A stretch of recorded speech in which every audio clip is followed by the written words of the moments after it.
Weaknesses of trade union movement in India. In spite of its legal and social importance, trade unionism in India is suffering from a number of inherent defects. The very history of the movement is a depressive narrative, full of conflicts and confusion, meaningless controversies and vilification. The following are the weaknesses and problems of trade unionism in India. 1. A handmaid of politics. Trade unions in India are only handmaids of political parties, and the unions do not have independence of policies, nor could they make separate pronouncement on the public policy, and the unions are tied up with political parties, functioning as mere adjuncts of the parties. Far from being equals, joined together, for promoting mutual strength and interest, the trade unions are subservient to political parties, thus losing their separate entity. Just like England, trade unions in India are allied with political parties, but unlike in England, political divisions in India have affected the growth of trade unions. 2. Less of labour interest and more of political interest. Before independence, the trade union movement was a wing of national independence movement, and after independence it has become a projection of Indian politics. The unity of purpose has disappeared after independence, and organizations never tried to live up to the ideas and objectives, though every union had high-sounding aims and objectives. The Indian labor, being illiterate and ignorant, could not organize themselves well to have a movement without the help of outsiders. Thus, from the very beginning, Indian trade union movement has been dominated by outsiders, and is deeply involved in politics. Outsiders are not workers. They never lived the life of a worker. Their approach was purely intellectual and legal, and trade unionism was a tool for them, or for their party. Hence, in all cases, the issues were not important from the point of view of the workers, and in the name of workers, decisions were taken by politicians. Unions are exploited for political purposes, and their legitimate functions are completely ignored. A strange feature in Indian trade union movement is that it discourages a worker who has no interest in any political party, but who has interest only in work and trade unionism. 3. Lack of leadership. Even after 70 years of trade unionism, the Indian workers are not in a position to lead the movement, and the ordinary workers have not been able to assume leadership. This is mainly because of the hold of the outsiders over the unions. Indian political parties, and their representatives, in the trade union movement, are not prepared to leave it alone. This type of domination of political parties in leadership leads to inter-union rivalry, and formation of a large number of small unions. Leadership by outsiders is necessary, to a certain extent, at the initial stages, but it should not go to the extent of exploiting the laborers by irresponsible leaders for political gain. This type of outside political pseudo-leadership weakens the unions, and consequently, they have to rely heavily on the government-sponsored industrial relations machinery, in preference to methods of collective bargaining and mutual assurance. Dr. Henry Schloss of Washington University, who toured India in 1959–1960, categorically stated that leadership by outsiders is necessary to a certain extent, at the initial stages, but it should not go to the extent of exploiting the laborers by irresponsible leaders for political gain.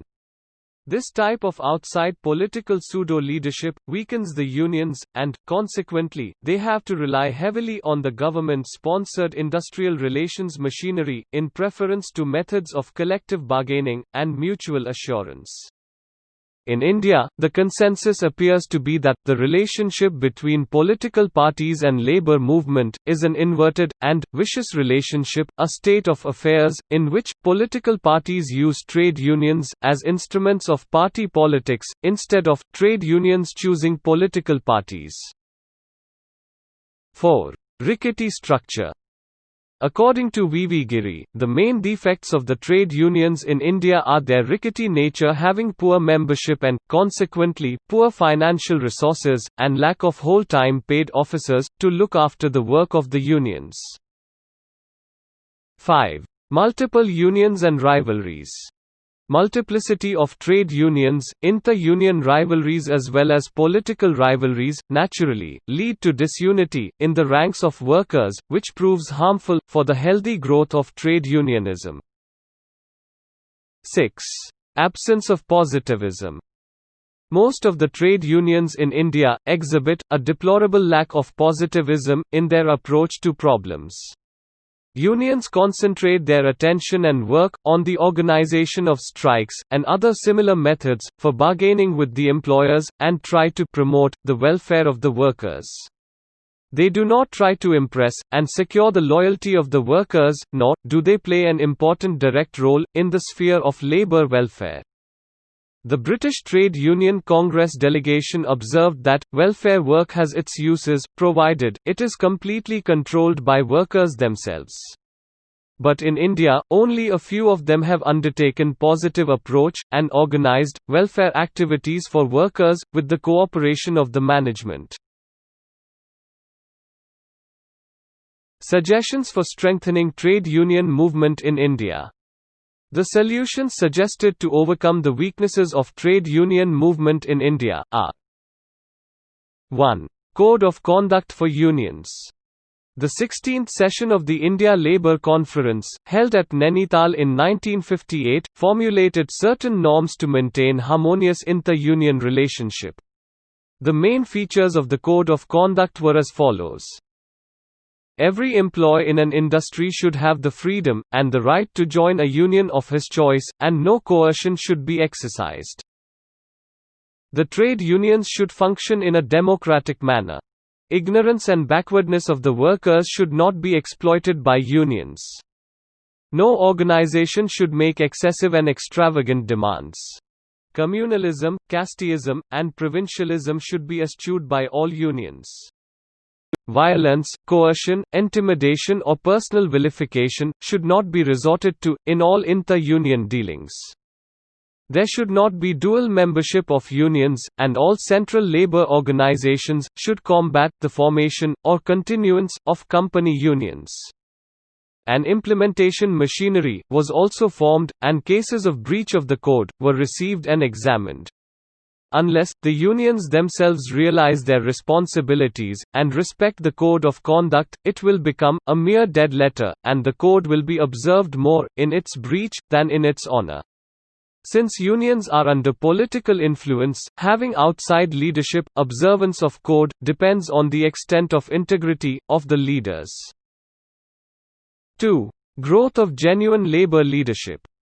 As a first step to save the trade unions, outside leadership should be dispensed with, and the workers should take over the unions. Though outside leadership was essential in the early days of the trade union movement in India, due to the ignorance of the workers about the prevailing laws of the land, such type of leadership is unnecessary now, as well as unwarranted. Moreover, genuine outside leadership, which was forthcoming spontaneously, in those days particularly in England and Germany, could not be had in India, due to political rivalries, regionalism, parochialism, etc. The outsiders were mostly professional agitators, who were interested in using trade unions, and workers, as a tool in their political game. Inter-union rivalries were caused, due to, outside leadership. The fear that the working class is not yet experienced to shoulder the responsibility of leadership is baseless. In this regard, the setting up of the Asian Trade Union College, at Calcutta, is to be welcomed, as it meant for training the educated youngsters particularly from the working classes in trade unions and leadership. 3. Code of conduct for political parties. The trade union leaders, because of their loyalty to the ideology of their political parties, sacrifice the interests of the working classes, to serve party ends. The working class should realize this, and avoid subscribing to party politics, in trade unionism. The political parties in India should evolve a common code of conduct, by which trade unions and their activities should not be directed to political ends. 4. One industry to have one union. Multiplicity of unions in the same industry leads to inter-union rivalries, which ultimately weaken the power of collective bargaining. In India, so far, the principle of one union for one industry has not been given due credit, and no attempt has been made to unify the working force under one union. Such a step would strengthen the roots of trade union movement in India, and the unions can also become financially stronger. 5. Emphasis on labor welfare activities. In India, trade unions function like strike committees to put forth grievances of workers for redressal.